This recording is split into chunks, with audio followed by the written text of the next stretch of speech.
So here you're trying to pick the best transition word to start the sentence.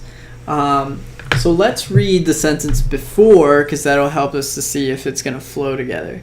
The sentence before says, long viewed by many as the stereotypical useless major, philosophy is now being seen by many students and prospective employers as in fact a very useful and practical major, offering students a host of transferable skills with relevance to the modern workplace.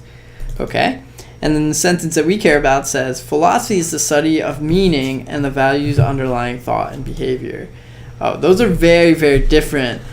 Basically, the sentence that we're looking at is basically just defining philosophy.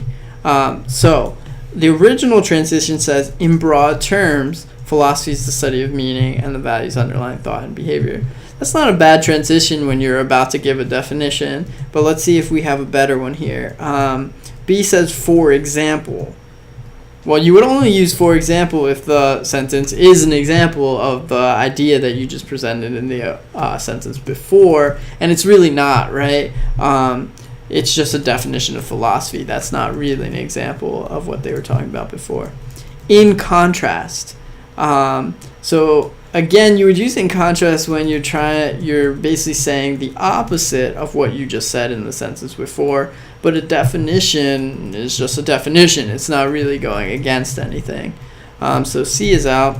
And nevertheless, this transition comes up a lot on this test, and I would think of nevertheless as being more like even so. So what I mean by that is even so is like, even though that happened, this still happened, right? So that's what even so would be used for. And again, for a definition, that doesn't really make sense.